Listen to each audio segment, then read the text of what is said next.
සුබ දවසක්. ඉංග්‍රීසි නොදන්න ඕන කෙනෙකුට ඉංග්‍රීසි ඉගෙන ගන්න පුළුවන් හොඳ ක්‍රමවේදයක් තියෙනවා. තමයි ඉංග්‍රීසි වාක්‍ය අධ්‍යයනය කරන එක. ඉතින් අදත් හොඳ ඉංග්‍රීසි වාක්‍ය 20ක් තියෙනවා. අපි බලමු ගිහිල්ලා පළවෙනිටම තියෙන වාක්‍ය මොකක්ද කියලා. දැන් ඔයාලට ඉංග්‍රීසියෙන් මෙන්න මෙහෙම දෙයක් කියන්න ඕන වෙනවා. මට අද පරණ කාසියක් හම්බුණා. දැන් පරණ කාසියට අපිට ඉංග්‍රීසියෙන් කියන්න පුළුවන් old coin කියලා. old coin. දැන් පරණ කාසියක් මං අපේ කලින් වීඩියෝ එක බැලුවා නම් කියලා දීලා තියෙනවා 180ක් මල් කයන්න ආවොත් අපිට දාන්න පුළුවන්. දැන් මෙතන කියලා දාන්න පුළුවන්ද? ඔයාලා මොකද හිතන්නේ? දැන් මෙතන පටන් ගන්න වවල් එකක් නිසා අපිට දාන්න බෑ. අපි ඒ නිසා n කියලා තමයි දාන්න ඕනේ. වවල් එකකින් පටන් ගන්නවා නම් දාන්න බෑ n කියලා දාන්න ඕනේ. එතකොට මට අද පරණ කාසියක් හම්බුණා. අපිට ඉංග්‍රීසියෙන් කියන්න පුළුවන් I found an old coin today. I found an old coin today. මට අද පරණ කාසියක් හම්බුණා. I found an old coin today. මම කවදාවත් ඒක කිව්වේ නැහැ. දැන් කවදාවත් නම් අපිට ඉංග්‍රීසි වලින් කියන්න පුළුවන් never කියලා. කියනවට කියන්නේ say නේ. එතකොට I never දැන් say කියන එකේ අතීත කාලේ said. සමහර අයයි මේකේ told කියලා ගන්න පුළුවන්ද කියලා. දැන් told කියලා ගත්තොත් එහෙම ඔබ්ජෙක්ට් එකට මොකක් හරි දාන්න ඕනේ. කෙනෙක්ව. දැන් මේකේ කාටවත් කියපු කතාවක් නෑනේ. එතකොට I never said that. අන්න එහෙමයි ඉන්නේ. I never said that. මම කවදාවත් ඒක කිව්වේ නැහැ. I never said that.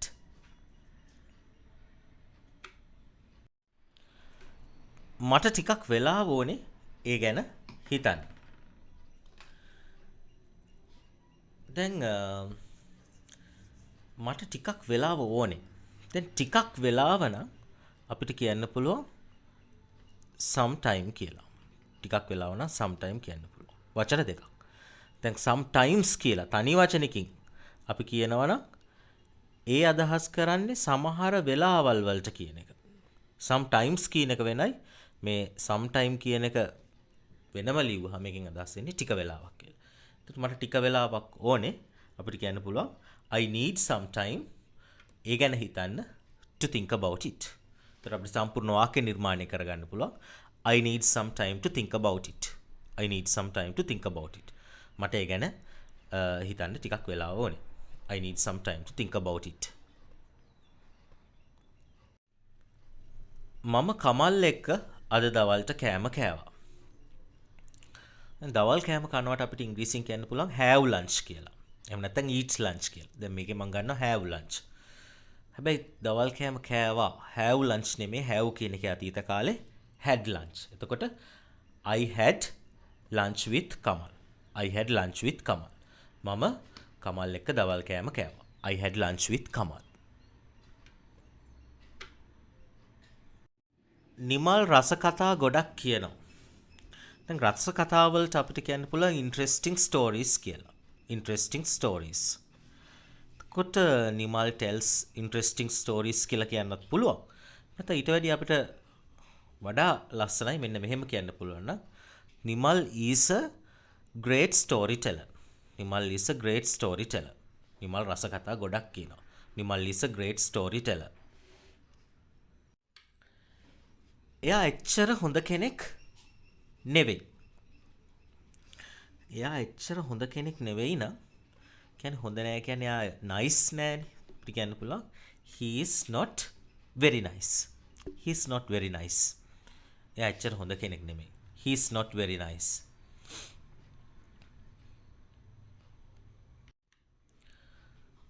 මට සංචාරය කරන්න යන්න ඕනේ. දැන් සංචාරය කරනවට කියන්නේ traveling. සංචාරය කරනවට කියන්නේ traveling. මට යන්න ඕනේ. මම යන්න කැමති වගේ දෙයක් ඔතන අදහස් වෙනවා. ඒතර need කියන වචනේ නෙමෙයි ඔතනට වඩා සුදුසු wants කියන වචනේ. මේක දැඩි අවශ්‍යතාවයක් නෙමෙයිනේ. මේක තමන්ට තියෙන කැමැත්තක්. ඒකට wants කියන වචනේ තමයි හරියන්නේ. need දාන්නේ දැඩි අවශ්‍යතාවයක් නක්. එතකොට I want to go traveling. I want to go traveling. මට සංචාරය කරන්න යන්න ඕනේ. I want to go traveling. අපි කොමඩු කෑවා. දැන් කොමඩු වලට මොකද්ද අපිට ඉංග්‍රීසියෙන් කියන්න පුළුවන්? අපිට කියන්න පුළුවන් කොමඩු වලට watermelons කියලා. watermelons. එතකොට කනවා කියන්නේ eat, කෑවනම් අතීත කාලේ ate. eat කියන එක අතීත කාලේ ate. එතකොට we ate watermelons. We ate watermelons. අපි කොමඩු කෑවා. We ate watermelons. මට හරිම සතුටුයි. දැන් සතුටුයි නම් අපිට ඉංග්‍රීසියෙන් කියන්න පුළුවන් happy කියලා. ඒක ඔයාලා හැමෝම දන්න වචනය. හැබැයි සතුටට ඔයාලා නොදන්න ඉංග්‍රීසි කතා කරන අය පාවිච්චි කරන හොඳ වචනයක් තියෙනවා delighted කියලා. delighted. එතකොට හරිම සතුටුයි කියලා අපිට delighted කියලා කියන්න පුළුවන්. එතකොට ඇත්තටම මේ delighted කියන වචනේ දැම්මහම very කියලා අමුතුවෙන් දාන්න අවශ්‍යත් නැහැ. මොකද delighted කියන වචනේ අර ගොඩක් සතුටු කියන අදහස පැහැදිලි වෙනවා. නමුත් අපි ඒක වැඩිපුර අවධාරණය කරන්න බැරි කියලා දැම්මත් ඒක වැරද්දක් නැහැ. එතකොට මට හරිම සතුටුයි අපිට ඉංග්‍රීසියෙන් කියන්න පුළුවන්. I am very delighted. I am very delighted. මට හරිම සතුටුයි. I am very delighted. සමන් මාත් එක්ක තරහෙන් ඉන්නේ. දැන් තරහෙන් නම් අපිට ඉංග්‍රීසියෙන් කියන්න පුළුවන් angry කියලා. තරහෙන් නම් angry. එතකොට මාත් එක්ක නම් අපිට ඉංග්‍රීසියෙන් කියන්න පුළුවන් with me කියලා. එතකොට සමන් angry with me කියලා කියන්න පුළුවන්ද? බැහැ. හේතුව තමයි මේ angry කියන වචනේ ඇවිල්ලා adjective එකක්. ඒ කියන්නේ නාම විශේෂණයක්. නාම විශේෂණයක් පමණක් වාක්‍යයකට දමන්න බෑ. අපි ක්‍රියාපදයක් එක්කව කරගත යුතු වෙනවා වාක්‍යයක්. මොකද ඉංග්‍රීසි වාක්‍යයක් හදනකොට අනිවාර්යයෙන්ම ක්‍රියාපදයක් තිබිය යුතුයි. ඒතකොට දැන් මේ angry කියන එක ඇවිල්ලා ක්‍රියාපදයක් නෙමේ නාම විශේෂණයක්නේ. අපි එතකොට මේකට ගැළපෙන ක්‍රියාපදයක් එක්කව කරගන්න ඕනේ. එතකොට am is are කියන ක්‍රියාපද තුනෙන් මේකට ගැළපෙන ක්‍රියාපදේ තමයි is කියන එක. is. එතකොට සමන් මාත් එක්ක තරහින් ඉන්නේ කියන එක අපිට කියන්න පුළුවන්. සමන් is angry with me. Saman is angry with me. සමන් මාත් එක්ක තරහින් ඉන්නේ. සමන් is angry with me. අපි ඇවිදින්න යමු. බොහොම සරල වාක්‍යයක්. අපි ඇවිදින්න යමු. අපිට කියන්න පුළුවන් let's go for a walk. Let's go for a walk. දැන් මේ walk කියන වචනේ ගොඩක් දෙනෙක් ආධුනිකයෝ ගොඩක් වෙලාවට work කියලා උච්චාරණය කරනවා. work කියන්නේ වැඩ කරනවාට. මේක walk කියලා තමයි එන්න ඕනේ. Let's go for a walk. Let's go for a walk. පියමු ඊළඟ එකට. මට ඒ ගැන හරිම විශ්වාසයක් දැනෙනවා. දැන් විශ්වාසයක් නම් අපිට ඉංග්‍රීසියෙන් කියන්න පුළුවන් හොඳ වචනේ තමයි confident කියන එක. confident. confident කියන්නේ විශ්වාසයි. එතකොට මේකත් ඇවිල්ලා හැබැයි adjective එකක්. නාම විශේෂණයක්. ඒකත් හොඳට මතක තියාගන්න. මේක adjective එකක්. මට ඒ ගැන හරිම විශ්වාසයක් දැනෙනවා. I am confident about it කියලා කියන්නත් පුළුවන්. එහෙම නැත්නම් අපිට ක්‍රියාපදේ චුට්ටක් highlight වෙන්න දාන්නත් පුළුවන්. I am feeling confident about it කියලා කියන්නත් පුළුවන්. දෙකම හරි. I am confident about it. I am feeling confident about it. ඒ දෙකම එකම අදහස කැමති එකක් කියන්න පුළුවන්. මම මේකේ feeling කියලා දැම්මා. ඒතර මේකේ දැන් am කියන එක විතරක් තිබ්බනම් I am confident කිව්වහම මේක තමයි ප්‍රධාන ක්‍රියාපදය. දැන් am feeling කියලා දැම්මට පස්සේ කවුරුහරි ඇහුවොත් එහෙම මෙන්න මේ වාක්‍යයේ මොකද්ද ක්‍රියාපදය කියලා. මේකේ ක්‍රියාපද දෙකක් තියෙනවා. am කියන එක උපකාරක ක්‍රියාපදය. feeling කියන එක ප්‍රධාන ක්‍රියාපදය. මේ වාක්‍යයේ ක්‍රියාපද දෙකක් තියෙනවා. දෙකකින් තමයි මේ වාක්‍යය හැදිලා තියෙන්නේ.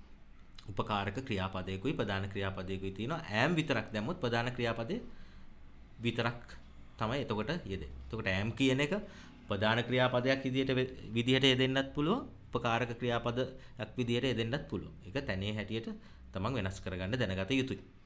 අපි යමු ඊළඟ එකට. හෙට වහීවි. අනාගත කාල වාක්‍යයක්. දැන් හෙට වහීවි කියලා කොහොමද ඔයාලා ඉංග්‍රීසියෙන් කියන්නේ? දැන් ගොඩක් දෙනෙක්ට තියෙන ප්‍රශ්නේ මේ වහිනවා කියන එක ඉංග්‍රීසියෙන් කියන්නේ ගියාම ඒගොල්ලෝ නිකන් රේන් කියලා විතරයි කියන්නේ. හිතන්නකෝ දැන් එළිය වහිනවා නම් අපි කොහොමද කියන්නේ? අපිට කියන්න පුළුවන් it is raining කියලා. දැන් මේ මොහොතේ එළිය වහිනවා නම් it is raining. දැන් මේ මොහොතේ වහිනවා නම් අපි ඇමිසා අරගෙන ක්‍රියාපදයට ing දානවා. දැන් මේක අනාගත කාලෙනේ. අපිට ගන්න ඕන උපකාරක ක්‍රියාපදේ තමයි will කියන එක. එතකොට it will rain හෙට නම් tomorrow. එතකොට අපිට සම්පූර්ණ වාක්‍ය නිර්මාණය කරගන්න පුළුවන් it will rain tomorrow. හෙට වහීවි. it will rain tomorrow. හෙට වහීවි. මේ මුදල් කිසිවක් මගේ නෙවෙයි. දැන් මේ වාක්‍ය හදනකොට හැබැයි වචනෙන් වචනේ තේරුම අරගෙන හදන්න ගියොත් අපිට නියම ඉංග්‍රීසි වාක්‍ය හදාගන්න බැරි වෙනවා. අර මේ මුදල් කිසිවක් නෙවෙයි කියන එකෙන් තමයි අපි ඉස්සෙල්ලාම වාක්‍ය පටන් ගන්න ඕනේ. none of this money කියලා තමයි පටන් ගන්න ඕනේ. එතකොට මගේ නෙවෙයි නම් is mine කියලා තමයි ගන්නෙ. දැන් ඔයාලට පේනවා ඇති මේකේ අමුතුවෙන් ආයි is not කියලා දාන්න අවශ්‍ය නැහැ. මේ මුලින් none කියලා අරගත්තාම සම්පූර්ණ වාක්‍යයම නැත යන අර්ථයට හැරෙනවා. එතකොට මේ මුදල් කිසිවක් මගේ නෙවෙයි කියලා අපිට ලස්සනටම ඉංග්‍රීසි වලින් හදන්න පුළුවන් හොඳම ක්‍රමවේදය තමයි මේ විදිය. අපිට එතකොට හදන්න පුළුවන් none of this money is mine. none of this money is mine. මේ මුදල් කිසිවක් මගේ නෙවෙයි. මේ බෙහෙත් බොන්න. දැන් මේ බෙහෙත් බොන්න කියලා බෙහෙත් පෙති જાතියක් තමයි අපි කෙනෙක්ට දෙනකොට අපි මේ බෙහෙත් බොන්න කියලා දැන් සිංහලෙන් කියන්නේ. දැන් ඕක අපි කොහොමද ඉංග්‍රීසියෙන් කියන්නේ?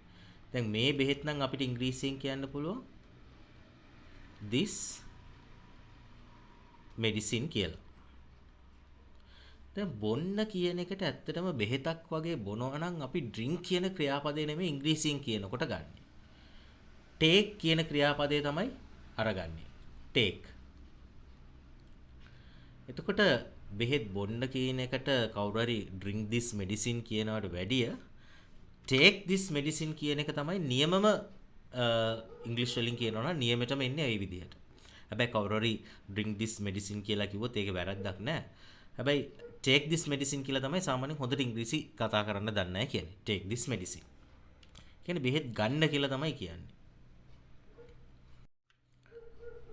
ඌ මකුළුවෙක් වගේ. හිතන්නකෝ මොකෙක් හරි සතෙක් නිකන් මකුළුවෙක් වගේ කියලා. එතකොට මකුළුවට අපිට කියන්න පුළුවන් spider. මකුළුවෙක් නම් a spider. අර වගේ පේනවා නම් අපිට කියන්න පුළුවන් it looks like කියලා. එතකොට ඌ මකුළුවෙක් වගේ පේනවා අපිට කියන්න පුළුවන් it looks like a spider. it looks like a spider. ඌ මකුළුවෙක් වගේ පේනවා. it looks like a spider. ඔයා ශ්‍රේෂ්ඨ බුද්ධිමතෙක්. දැන් මේ වාක්‍ය මම දාන්න හේතුව හොඳ වචනයක් තියෙනවා. ශ්‍රේෂ්ඨ බුද්ධිමතාට අපිට කියන්න පුළුවන් ජීනියස් කියලා.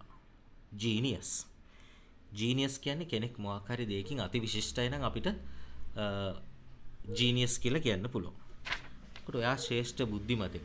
එහෙම නැත්නම් ඔයා මොකක් හරි දෙයක් හොඳට කරලා පෙන්නුවාම කවුරු හරි ඔයාට එහෙම කිව්වොත් ඒකෙන් අදහස් කරන්නේ ඔයා අති දක්ෂ පුද්ගලයෙක් කියලා.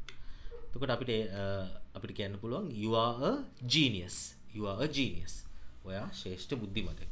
මෙතන බුද්ධිමතෙක් කියන්නේ සමාල්ලාවට කිසියම් ක්‍රියාවකින් ඒ කියන්නේ පොතේ පතේ දැනුම විතරක් නෙමෙයි මොකක් හරි දෙයකින් දක්ෂයි නම් අති දක්ෂයි නම් අපිට මේ genius කියන වචනේ යොදා ගන්න පුළුවන්. you are a genius. හොඳ වචනයක්. you are a genius. අලුත් අය ওই වචනේ දන්නේ නැහැ. හරි. අපි යමු තවත් හොඳ උදාහරණ වාක්‍යයකට. මට ජපානේ බලන්න යන්න ඕනේ. දැන් බලන්න යනවට කොහොමද අපි කියන්නේ?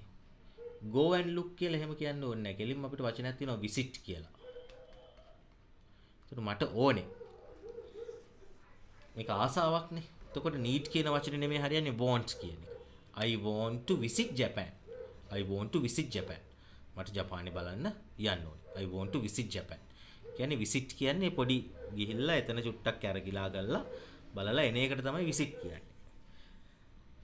හරි. අපි යමු තවත් උදාහරණ වාක්‍යයකට. මට බල්ලෝ දෙන්නෙක් ඉන්නවා. බොහොම සරල වාක්‍යයක්. අපිට කියන්න පුළුවන් I have two dogs. I have two dogs. මට බල්ලෝ දෙන්නෙක් ඉන්නවා. එතකොට මෙතන have කියන්නේ තියනවා වෙන්නත් පුළුවන්. එහෙම නැත්නම් මොකක් හරි පණ තියෙන දෙයක් අපිත් එක්ක ඉන්නවනම් ඒත් අපිට have කියලාම තමයි අරගන්න ඕනේ. I have two dogs. මම කවදාවත් ඒක පාවිච්චි කරලා නැහැ.